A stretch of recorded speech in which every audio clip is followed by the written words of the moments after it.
اور تم سے ذوالقرنین کے بارے میں دریافت کرتے ہیں، کہہ دو کہ میں اس کا کسی قدر حال تمہیں پڑھ کر سناتا ہوں۔ ہم نے اس کو زمین میں بڑا اقتدار دیا تھا اور ہر طرح کا سامان اس کو عطا کیا تھا، تو اس نے ایک سفر کا سامان کیا، یہاں تک کہ جب سورج کے غروب ہونے کی جگہ پہنچا تو اسے ایسا پایا کہ ایک کیچڑ والے چشمے میں ڈوب رہا ہے، اور اس چشمے کے پاس ایک قوم دیکھی۔ ہم نے کہا ذوالقرنین، تم ان کو خواہ تکلیف دو خواہ ان کے بارے میں بھلائی اختیار کرو، دونوں باتوں کی تم کو قدرت ہے۔ ذوالقرنین نے کہا کہ جو کفر و بد کرداری سے ظلم کرے گا اسے ہم سزا دیں گے، پھر وہ اپنے پروردگار کی طرف لوٹایا جائے گا تو وہ بھی اسے بڑا عذاب دے گا، اور جو ایمان لائے گا اور عمل نیک کرے گا اس کے لیے بہت اچھا بدلہ ہے، اور ہم اپنے معاملے میں اس سے نرم بات کہیں گے۔ پھر اس نے ایک اور سامان سفر کیا، یہاں تک کہ سورج کے طلوع ہونے کے مقام پر پہنچا تو دیکھا کہ وہ ایسے لوگوں پر طلوع ہوتا ہے جن کے لیے ہم نے دھوپ سے بچاؤ کی کوئی اوٹ نہیں بنائی تھی۔ حقیقت یوں ہی تھی، اور جو کچھ اس کے پاس تھا ہم کو سب کی خبر تھی۔ پھر اس نے ایک اور سفر کا سامان کیا،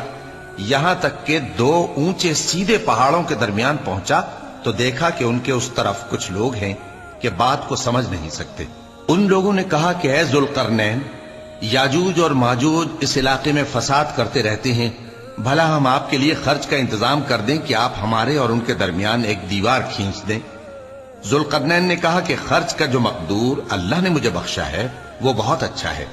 تم مجھے قوت بازو سے مدد دو، میں تمہارے اور ان کے درمیان ایک مضبوط رکاوٹ بنا دوں گا۔ تم لوہے کے بڑے بڑے تختے میرے پاس لاؤ۔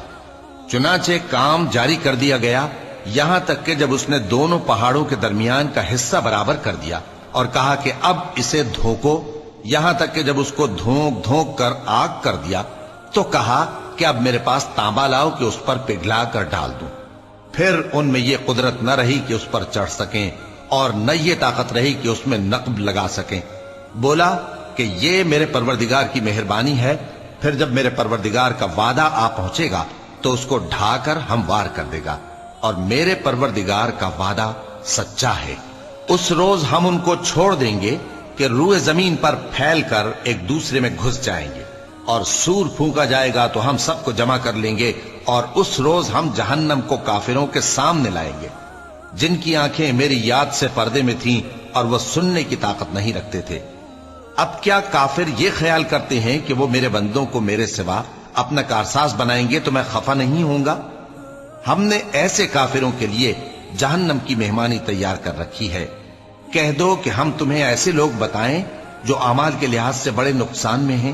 یہ وہ لوگ ہیں جن کی دوڑ دھوپ دنیا کی زندگی میں برباد ہو گئی، اور وہ یہ سمجھے ہوئے ہیں کہ وہ اچھے کام کر رہے ہیں۔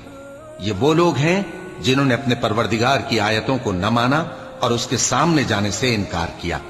تو ان کے اعمال ضائع ہو گئے، سو ہم قیامت کے دن ان کے لیے کچھ بھی وزن قائم نہیں کریں گے۔ یہ ان کی سزا ہے، یعنی جہنم، اس لیے کہ انہوں نے کفر کیا اور ہماری آیتوں اور ہمارے پیغمبروں کی ہنسی اڑائی۔